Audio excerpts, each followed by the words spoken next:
Olá, pessoal. Nessa videoaula a gente vai ver divergente rotacional, que são dois conceitos matemáticos que ajudam bastante a gente a entender e descrever fluidos. Então, vamos considerar que a gente tem em mãos um campo vetorial F. Então, lembrando que a gente colocar a setinha aqui para indicar que é um campo vetorial. E digamos que ele representa o campo de velocidade de um fluido, né? Por exemplo, a água. Então, em cada ponto, né, do plano, você teria a água se deslocando de acordo com essa setinha, por exemplo, representando corrente marítima, né? E aí, o que a gente observa, por exemplo, nessa figura aqui? Uma das coisas que a gente pode observar é que, por exemplo, nessa região, o campo vetorial ele aparenta ter um certo padrão de rotação, certo? E nessa região verde ou amarela também. Ele também parece ter um padrão de rotação, só que é um padrão de rotação diferente desse, né? Numa orientação no sentido contrário. Então, o que a gente vai fazer agora é definir o rotacional de um campo vetorial. O que vai ser o rotacional de um campo vetorial? Vai ser algo definido para cada ponto do plano. Então, a gente vai ter para esse ponto do plano aqui, por exemplo, o valor de rotacional, que vai indicar um padrão de rotação ou não do fluido nesse ponto, para um lado ou para o outro. E no outro ponto do plano, a gente vai ter um valor diferente, possivelmente, para esse rotacional, indicando se há ou não um padrão de rotação ali e qual o sentido, qual a orientação dessa rotação também. Então, o que é essa definição de rotacional? Então, se a gente tem um campo vetorial F, de R3, com funções componentes F, G e H, a gente define o rotacional de um campo vetorial como um vetor. Então, é muito importante a gente destacar que o rotacional ele é um vetor, certo? Definido dessa maneira.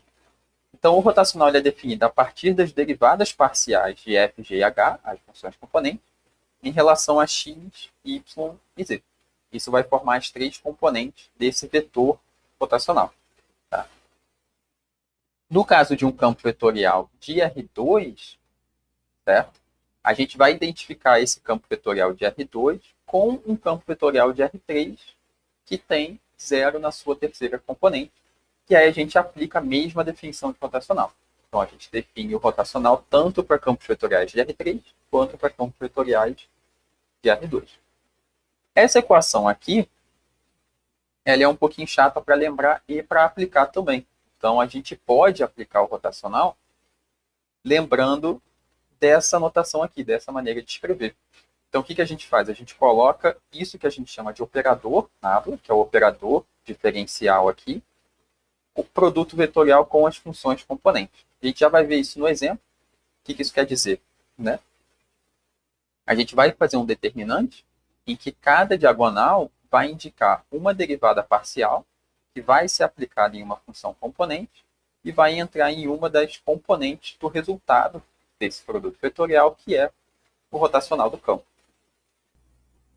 E reforçando mais uma vez qual é a interpretação do rotacional, aqui a gente tem o mesmo campo vetorial que nós tínhamos no nosso quadro, e a gente vê aqui uma região do plano em que o padrão de rotação ele segue essa orientação anti-horário, conforme indicado pela animação aqui.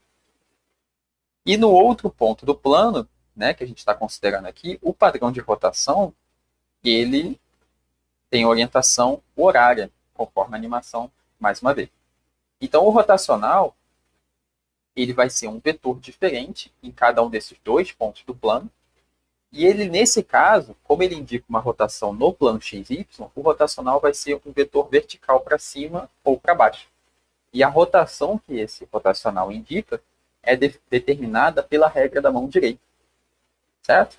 Então, o vetor rotacional para cima vai indicar uma rotação no sentido horário, né, dessa forma, e um vetor rotacional indicado para baixo, perdão, para cima, anti-horário. E aqui para baixo, no sentido horário.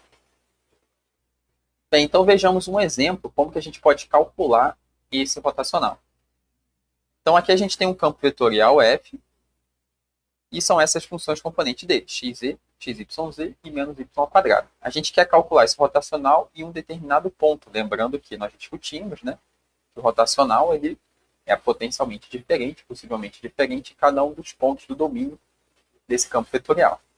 Então, eu vou calcular esse rotacional como nessa segunda expressão aqui, usando essa notação de determinante, com o operador diferencial aqui nessa linha do meio, na segunda linha da matriz.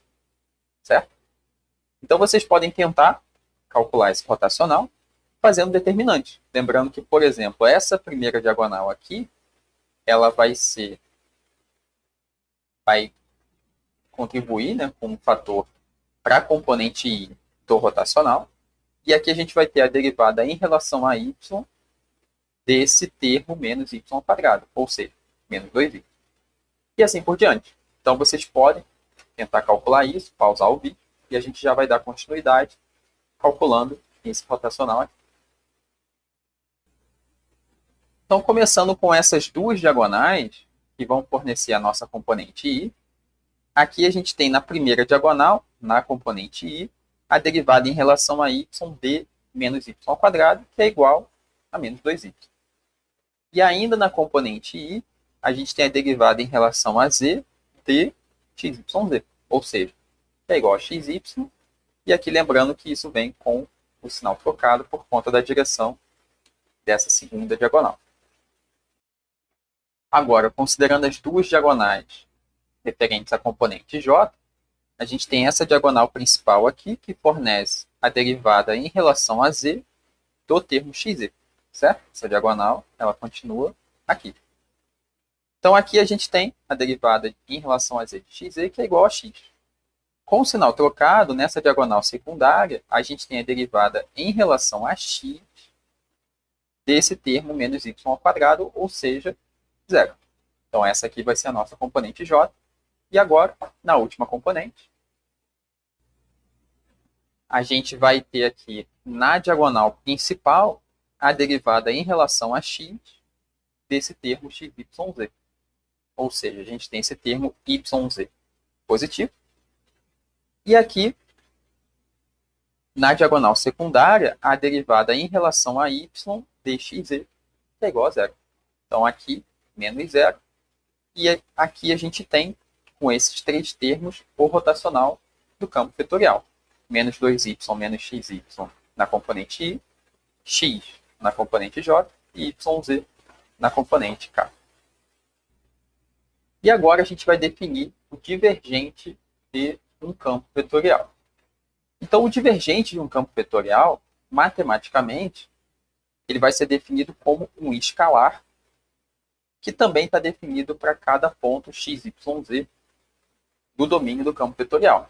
Certo? Então, aqui a gente tem umas derivadas parciais. É claro que, possivelmente, a gente tem um problema de definição relacionado a derivadas parciais. Mas, de um modo geral, a gente pode pensar no divergente como algo definido para cada ponto do domínio do campo vetorial. Então, a gente tem uma definição para campos vetoriais de R3 e uma definição muito análoga para campos vetoriais de R2, que a gente já vai ver daqui a pouco. Mas o que significa, certo? Esse divergente? Um outro ponto que a gente pode observar, comparando essas mesmas duas regiões do campo vetorial que nós discutimos agora há pouco na videoaula, é que nessa região aqui, além do padrão de rotação que a gente viu, a gente parece ter, de alguma forma, esse fluido colapsando para um ponto que está ali no centro. Né? Parece que o fluido está se comprimindo de alguma forma. Então, é algo um pouco mais fácil de imaginar se a gente está pensando num gás, por exemplo. Né? É como se ele estivesse se comprimindo nessa região. E aqui, nessa outra região, parece que ele está se expandindo a partir daquele ponto. Certo? Então, o divergente vai ser um escalar definido para cada ponto do campo vetorial que vai traduzir isso. Então, aqui, nessa região onde a gente está enxergando uma expansão do campo vetorial, a gente vai ter um divergente positivo naqueles pontos. Certo? Lembrando que o divergente ele não tem um valor só para todo o campo vetorial. Nesses pontos, a gente vai enxergar um campo vetorial com divergente positivo. E aqui, onde a gente está vendo uma contração, uma compressão do campo vetorial no ponto, a gente vai ver um divergente negativo. Então, que objeto matemático é esse? Né? Que conceito é esse que consegue capturar essa ideia de expansão e contração? É o divergente definido aqui. Então, na verdade, ele tem um cálculo bem mais simples do que o rotacional. basta a gente derivar parcialmente f, g e h, as componentes do campo vetorial, em relação a x, y e z. E fazer simplesmente a soma, obtendo assim como resultado um escalar, certo? Um número real. E no caso de um campo vetorial de R2, mesma coisa, né? Só que aqui a gente vai ter dois termos apenas, derivando as duas componentes em relação a cada uma das duas variáveis. E aqui embaixo a gente observa, né, apesar dessas duas expressões já serem simples o suficiente, né, para a gente aplicar e, se necessário, memorizar diretamente essas expressões, aqui embaixo a gente consegue escrever o divergente numa notação parecida com o que a gente viu para o rotacional agora há pouco. A gente tem aqui o operador derivada parcial, né, o operador gradiente, as derivadas parciais, que vão ser aplicadas nas funções componente f, g e h. Só que aqui a gente está indicando um produto escalar. Então, o que isso quer dizer? A gente vai fazer x com x, vai fazer y com y e z com z. E vai somar o resultado. Então, quando a gente faz x com x aqui, a gente tem a derivada parcial em relação a x da função componente f. Y com y representa a derivada em relação a y de g. E, por último, a derivada em relação a z de h. E aí, o que significa o produto escalar, né?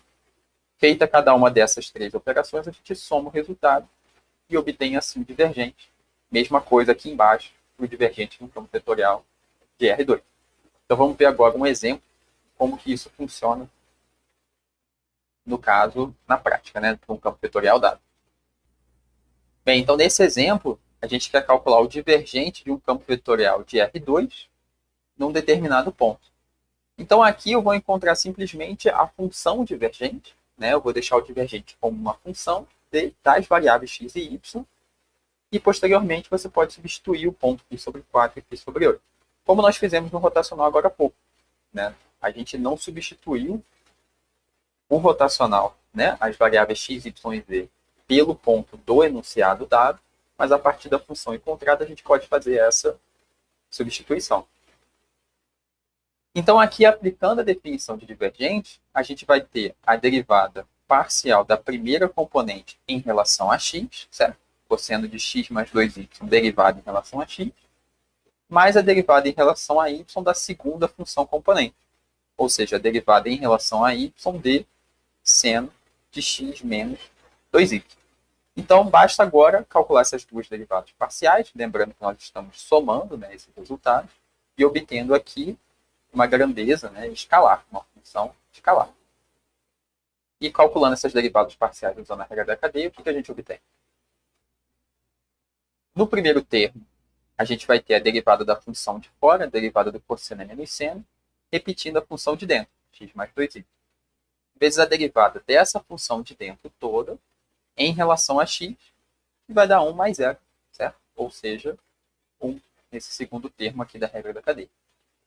Mesma coisa para o nosso segundo termo do divergente. A derivada do de fora é igual a cosseno, repetindo a função de dentro.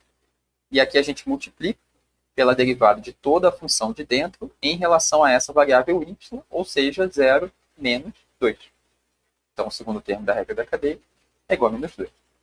Então, essa aqui é a função escalar que fornece, né, essa descrição desse fenômeno, digamos assim, de contração ou expansão do campo vetorial em cada ponto. E fica evidente aqui que o divergente depende dessas variáveis x e y. Então, no ponto π sobre 4 e π sobre 8, basta fazer a substituição e encontrar o divergente que está sendo pedido no enunciado desse exercício.